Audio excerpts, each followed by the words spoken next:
Welcome to Kenton's videos. Enjoy the video. In this video, I will show you how to make ice cream in a bag.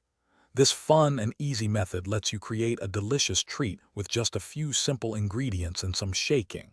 We'll start by combining our liquid ingredients and then move on to the crucial freezing step.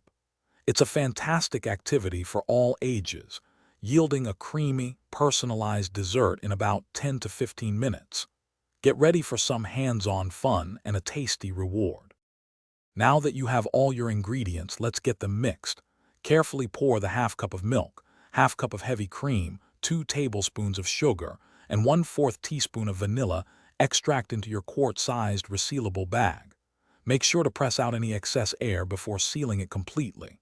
A good seal is key to avoiding any messy spills later on. Give it a gentle shake for about 30 seconds to fully combine everything. This is your delicious ice cream base, ready for the magic to happen. This next step is where the real transformation occurs. Take your gallon-sized resealable bag and fill it about halfway with ice. Now, sprinkle 6 tablespoons of rock salt over the ice.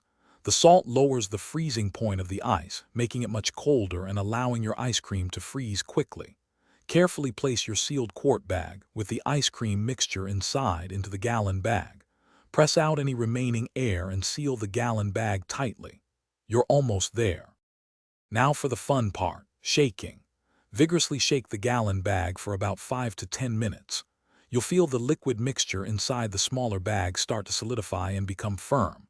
It gets very cold, so using gloves or wrapping the bag in a towel is a great idea. Once your ice cream reaches your desired consistency, carefully remove the small bag. Rinse it under cold water to wash off any salt, then open it up and enjoy your delicious homemade ice cream. It's that simple. Thanks for watching. Consider subscribing if we helped you.